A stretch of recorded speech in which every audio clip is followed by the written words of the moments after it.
What would you do if you were standing in a hospital parking lot at 2 in the morning, holding a boy you'd never met, and the only number on his phone was saved as "Don't answer"? That's exactly where Tess Gallagher found herself on a Tuesday night in late November, when the sleet was coming down sideways and she hadn't eaten since her shift started at 4 that afternoon. She'd been walking to her car, a 2009 Civic with a cracked taillight and a heater that only worked if you hit the dashboard just right, when she heard it. Not a cry, more like a sound a person makes when they've given up on crying. A low, exhausted wheeze coming from between a dumpster and the concrete barrier at the edge of the lot. She almost kept walking. She was 26 years old, worked double shifts at the hospital cafeteria 5 days a week, and had exactly $43 in her checking account until Friday. She did not have the bandwidth for someone else's emergency. But then she heard it again. The boy was maybe 7 or 8, curled up against the concrete with his knees pulled to his chest, wearing a coat that wasn't nearly warm enough for a Canadian November. He wasn't unconscious, but he wasn't far from it, shivering so hard his teeth were clicking together, lips going pale in a way that scared her. "Hey!" Tess dropped to her knees on the wet pavement. "Hey, can you hear me?" His eyes opened, dark brown, unfocused. He looked at her the way a person looks at something they can't quite believe is real. "I'm cold," he said. "That was all. I know you are." She pulled her coat off without thinking and wrapped it around him. "What's your name? Where's your mom?" He didn't answer the second question, just clutched the coat tighter and said, "Finn, okay, Finn, I'm Tess. You're going to be okay." She looked around the parking lot. Empty, sleet-soaked. 2 security cameras she already knew from experience pointed at the wrong angles. "Is there someone I can call? Does your mom have a phone?" He shook his head. "Your dad?" Something shifted in his face, not fear exactly, more like the expression of a kid who has been taught very thoroughly not to say certain things out loud. He reached into the pocket of his jeans and pulled out a phone, a battered smartphone with a cracked screen, and held it out to her without a word. There was only one contact saved in it.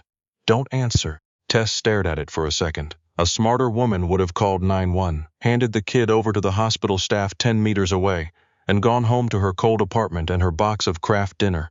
She called the number. It rang 3 times. She was already rehearsing an apology in her head when someone picked up. Silence first, then, "Who is this?" Not a question, a statement. The kind of voice that didn't ask things, it cataloged them. "My name is Tess Gallagher. I work at St. Michael's Hospital in Ottawa. I found a boy in the parking lot. His name is Finn. He's hypothermic, I think, and this was the only number in his phone.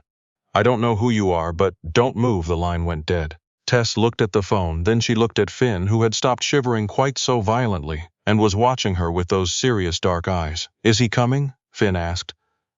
Yes, I think so." She paused. "Who is he?" Finn considered this for a moment with the gravity of a much older person. "He's my dad," he said. "He's going to be very angry, at me, at everyone." He said it matter-of-factly without any particular alarm. "He's always angry, but he won't hurt you. He has a rule about that." Tess didn't know what to do with that, so she did the practical thing. She got Finn to his feet, walked him inside to the hospital lobby, told the security guard at the desk that she'd found him outside and he needed to be warmed up.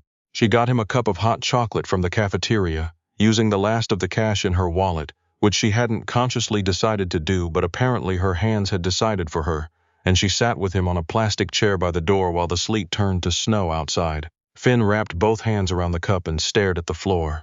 "You didn't have to stay," he said. "I know. Most people don't." She looked at him sideways. "How many times has this happened?" He didn't answer, which was, she supposed, an answer.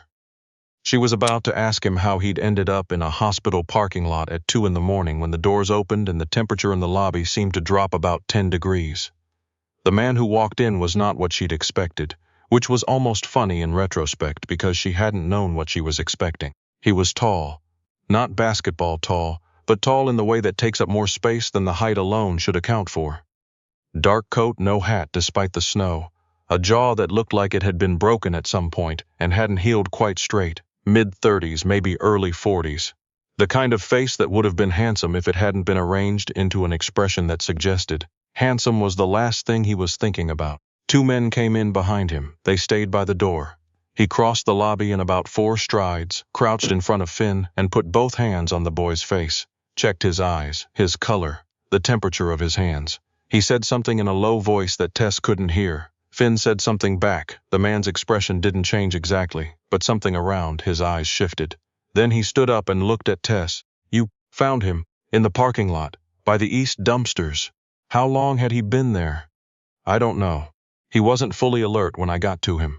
Maybe 30 minutes? An hour? Long enough to be in trouble. He was quiet for a moment, looking at her the way you look at a spreadsheet when the numbers don't add up the way you expected. You stayed with him. He's a child. A lot of people would have called the hospital staff and left.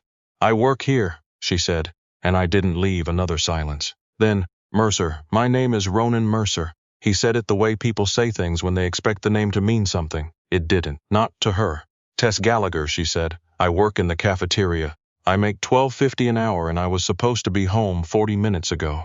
Something happened to his face that she couldn't quite classify. Not a smile. Too surprised to be a smile. I'll have someone drive you, he said. I have a car. Your car has a cracked taillight. You'll get pulled over in this weather. She stared at him. How do you know what my car looks like? He nodded very slightly at one of the men by the door, the shorter one who immediately looked at his phone. Within seconds he held it up for Mercer. Her car on security footage from the parking lot, clear as anything, cracked taillight glowing red in the dark. That's, she stopped, started again. You've been watching this parking lot. We've been looking for Finn for 3 hours. Tess looked at Finn, who had finished his hot chocolate and was now watching the conversation with the focused attention of someone watching a very interesting chess match. 3 hours, she repeated. He was out there for 3 hours? He ran. Mercer said it without inflection. We had an argument. He ran. A pause. He does that. He's 8 years old and he was hypothermic in a parking lot. I'm aware of that. He could have. I'm aware of that, Ms. Gallagher. Not loud. Quieter than loud, actually.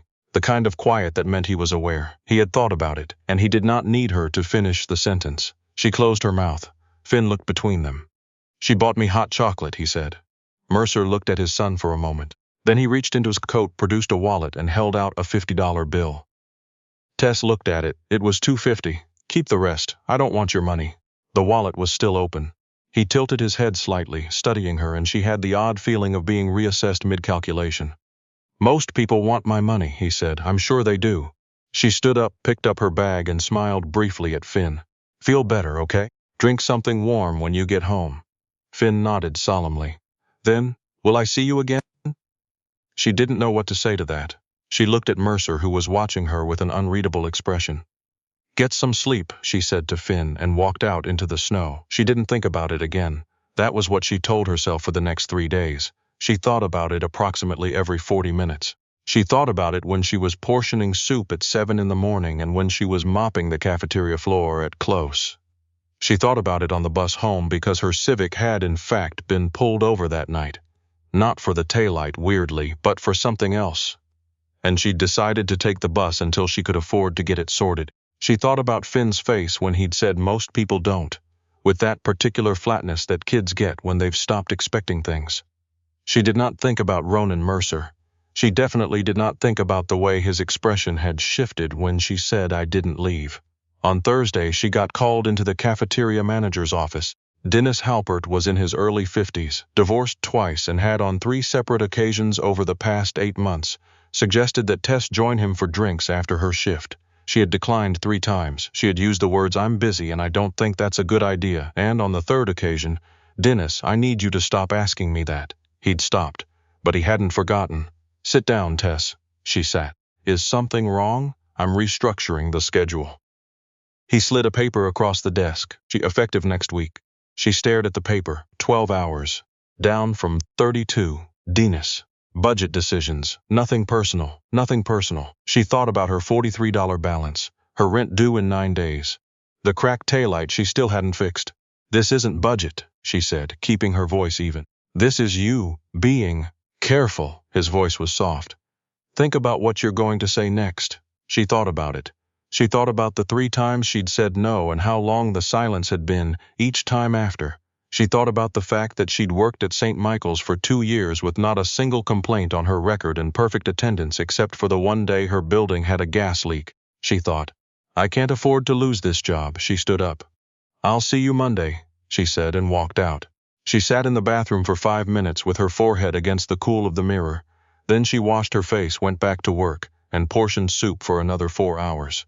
She didn't cry. She hadn't cried about something like this since she was 22. At 22, she'd learned that crying didn't get your hours back, and at 26 she'd compounded that lesson enough times that it had calcified into something approaching policy. She was in the parking garage at the end of her shift. The bus stop was a block and a half away. She'd given herself an extra 10 minutes for the walk in the cold, when she heard footsteps behind her. She turned. Finn was standing about 3 meters back, wearing a considerably warmer coat than last time, hands in his pockets. "Hi," he said. "Hi," she said. "What are you doing here?" "Dad had a meeting." She looked around. There was a black SUV idling near the exit. One of the men from the other night was leaning against it, pretending to look at his phone. "And you came to say hi?" "I told him I wanted hot chocolate from the cafeteria." "We have hot chocolate in the cafeteria." "Yeah, I know." He scuffed his shoe against the concrete. "I wanted to see if you were okay." She blinked. "You wanted to see if I was okay?" "You looked like something bad happened," he said with the directness of a child who had not yet learned to couch things. At the end, when you came out of that office, she hadn't realized anyone had noticed. "I'm fine, Finn. You don't look fine." "Thanks." He didn't take the out. "What happened?" She looked at this 8-year-old kid with his serious face and his father's talent for asking questions that felt more like statements, and she said, "My hours got cut." "Why? Because I told someone no." She hadn't meant to say that much. "It doesn't matter. I'll figure it out." Finn absorbed this. Then he turned and walked back toward the SUV. Tess watched him go, feeling like she'd been weighed and the scale was still moving. She didn't go looking for trouble. She wanted that noted. She applied for a second job, a coffee shop near her apartment that was hiring part-time. And she started picking up every shift she could at the hospital, and she calculated very precisely how many weeks she could survive on 12 hours before she had to do something more drastic. She was not someone who fell apart. She'd grown up in a one-bedroom apartment in Hamilton, with a mother who worked nights, and a grandmother who made everything stretch further than it should, and she'd absorbed the lesson early.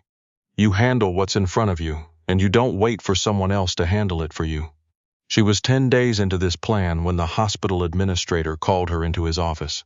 She'd never been in the hospital administrator's office. It was on the 4th floor, had a view of the river, and contained a man named Jeffrey Carver, who had the expression of someone mid-conversation about something he hadn't started. "Mrs. Gallagher." He gestured at the chair across from him. "Thank you for coming up." "Of course," she sat. "Is this about my schedule?" "Indirectly." He folded his hands on the desk. "I've been reviewing some staffing concerns that were flagged to HR this week. I understand there's been a pattern of, how to phrase this, inappropriate interactions within the cafeteria management structure." Tess went very still. "I want you to know," Carver said, "that the hospital takes these matters seriously. Mr. Halpert's contract is being reviewed." A pause. "Your schedule has been restored to its previous hours, effective immediately, and we'll be formalizing a few policies that should have been formalized some time ago." She was quiet for a moment. "I didn't file anything," she said. "I'm aware." "Then how?" "Someone brought the matter to our attention through a different channel." He said it with careful precision, as if he had been given very specific instructions about what to say and was following them. "I'm not in a position to say more than that." She thanked him. She left. She stood in the elevator going down and thought about Finn walking back to that SUV. She thought about what kind of man saves a phone contact as don't answer and still picks up. She found out his name, his real name, the name people said differently in certain parts of the city. 2 weeks later, when a woman at the coffee shop where she'd started her second job recognized her. "You're the girl who found Mercer's kid." Tess looked up from the espresso machine. "Sorry, Ronan Mercer." The woman said it like she was tasting something complicated. "His son went missing a few weeks back and someone found him. I heard it was a hospital worker." "Who told you that?" "My husband works at the docks." The woman shrugged. "People talk." After her shift, Tess did what she'd been avoiding. She looked up Ronan Mercer. She found photos first. A few, not many, none of them candid. A charity gala from 2 years ago. A planning committee listing for a development project in Centertown. A brief mention in a court document she couldn't access, and one old article, 6 years back, about a fatal car accident on the 417. 2 fatalities. One of them was a woman named Elena Mercer, 31 years old. Tess sat with that for a while. She thought about a boy who ran away and curled up against a concrete barrier in the sleet. She thought about a phone contact saved as "don't answer." Not emergency, not dad, but "don't answer." As if the instruction was always there, and Finn had decided, on the worst night in a while, to ignore it. She didn't look up anything else. He came to the coffee shop on a Thursday morning, 3 weeks after the parking garage. She saw him come in. You tended to notice when someone like that walked through a door, and she made a decision in about half a second to act like she hadn't. She was making a flat white for the man ahead of him in line. She finished it, called the name, slid it across the counter. Mrs. Gallagher, Mr. Mercer. She looked up. What can I get you? He looked at the menu board briefly, the way people look at something they're not actually reading. Black coffee? For here or to go? Here. He paid in cash. She set it on the counter. She didn't know why that surprised her, and took the cup to the table by the window. He sat there for 40 minutes. He didn't use a phone. He didn't read anything. He just drank his coffee and occasionally looked out at the snow on the street. When the morning rush slowed down, she came out from behind the counter to wipe the tables. She did the one nearest the door first, then worked her way across. When she got to his, she was about to give it a standard pass when he said, without looking at her, I heard about Halpert. She kept wiping. News travels. I had a word with someone at the hospital board. A pause. I should have asked you first, whether you wanted that handled. She stopped, looked at him. He was looking at his coffee. You didn't have to do that, she said. I know. I didn't ask you to. You didn't have to. He looked up then, and she had the same feeling she'd had in the hospital lobby, of being assessed, recalculated, the numbers coming out different than expected. You stayed with my son in a parking lot in November sleet. You spent your own money on him, and then you walked away before I could. He stopped. Something moved across his expression that he didn't let finish. You didn't ask for anything. He's a kid, she said again, the same thing she'd said in the lobby. People have held that over me for a lot less. She considered this. I'm not people. Something happened at the corner of his mouth, still not a smile exactly, but closer. No, he said, you're not. She went back behind the counter. She made 3 more coffees. She did not look at the table by the window again until she couldn't avoid it, and when she did, he was gone. He'd left a 20 under the coffee cup for a $4 drink. She almost left it for the tip jar and then didn't, and she couldn't entirely explain why. He came back the next Thursday, and the one after that. They didn't have long conversations. He'd order coffee, she'd make it, he'd sit by the window. Sometimes she'd wipe a table near him and they'd exchange 6 or 8 sentences. Sometimes less. Once she asked him how Finn was doing, and he said better, and she said good, and that was the whole of it. But it was. She noticed this carefully, the way you notice the edge of something you're not ready to name. Consistent. Reliable. He showed up when he said he would, which wasn't to say he said much, but there was a pattern to it, and she found herself noticing on Thursdays whether it was 8:15 yet. In January, Finn showed up with him. He came in looking exactly the same as he had in the parking lot, except warmer and less blue, and he climbed onto the bar stool at the counter and said, Do you have the kind with the little marshmallows? We have the homemade kind, she said. No marshmallows, but there's whipped cream. He considered this seriously. Okay, she made it. He wrapped both hands around the mug the same way he had in the hospital lobby. How's school? She asked. Fine. He took a sip. We're doing a project on boreal forest. Good choice. There are wolves. He said this with satisfaction. And they're important, they are. He looked at her sideways. Do you like wolves? I think I respect them, she said, which is different from liking something, but maybe better. Finn nodded slowly, like she'd said something worth saving. From the table by the window, Mercer was watching. Not the street this time. What she hadn't expected, what she didn't have a framework for, was that the story of Finn's mother would come from Finn himself. It was a Sunday in February, which was not a Thursday, but Finn had apparently decided that Thursdays were insufficient. He'd come in with one of Mercer's men, who bought himself an Americano and sat at the far end of the counter reading what appeared to be a paperback thriller, and left Finn to his hot chocolate and his conversation. Do you know what my mum looked like? Finn asked. Tess was restocking cups. She paused. No, I don't. She had brown hair. He stirred his hot chocolate. Dad has a picture of her in his office, but he faces it toward the wall. That sounds like it hurts, she said quietly. I think it hurts him to look at it, Finn said. I think he's been angry since she died, and the anger is easier than the other thing. She looked at him. 8 years old. That's a very precise way of putting it. My grandmother said it. He shrugged. But I think she's right. He looked up. Do you think you can be angry at someone for dying? I think, she said carefully, that people feel what they feel, and sometimes when something's too big to hold, it comes out as something smaller that's easier to carry. Finn was quiet for a moment. Then, she used to say that home was wherever she could hear him breathing. He said it without particular emphasis. The way children repeat things they've heard so many times they become part of the furniture. She said it to me once, that I was the place she could always hear. That was home. The cup Tess was holding was very still in her hands. She sounds like she was wonderful, she said. Yeah. He looked at his hot chocolate. Dad says the same thing, he just doesn't say it out loud very much. Mercer came alone that evening, which was not a Thursday and not a Sunday. He came in at closing when she was wiping down the espresso machine, and he stood in the doorway for a moment like he'd talked himself out of it 3 times already. We're closed, she said. I know. He came in anyway, which track. Finn told me what he said to you. He didn't say anything wrong. He told you about Elena. He stopped at the counter. He doesn't usually talk about her. She turned to face him. He needed to? I know. He was quiet for a moment, then. She used to say that, what he repeated. It was something she said to him when he was very small. He wasn't supposed to remember it. Kids remember more than we think. I know that too. He put his hands on the counter, not quite leaning. I'm not good at. He stopped. Started differently. The people in my life want things from me. It's the arrangement. They want things, I provide them. There's a transaction. Everyone understands the terms.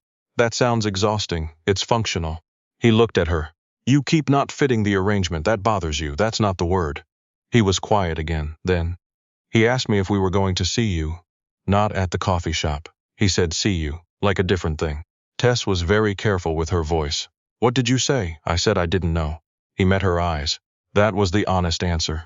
She looked at him for a long moment. This man with the broken jaw and the walled-off expression, and the son who repeated his dead wife's words without knowing how much they cost.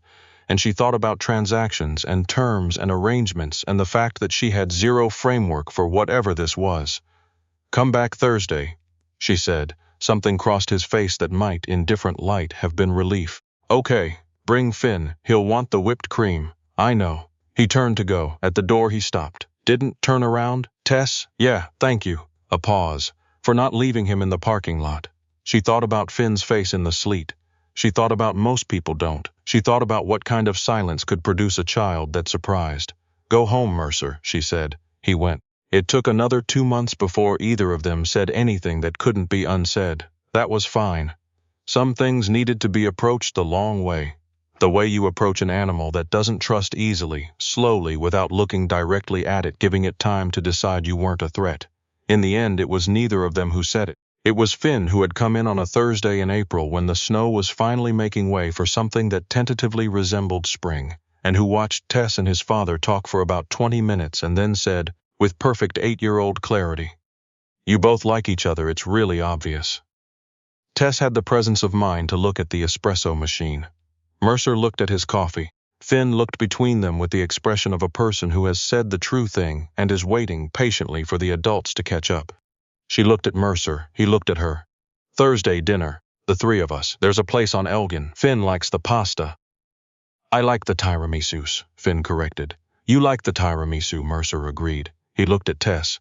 7 o'clock? She should have made him work harder for it, probably. But she thought about Finn's face the night she'd found him, and the $50 bill, and a photo faced toward the wall, and how some people spend so long in the arrangement that they forget there's another way to do it.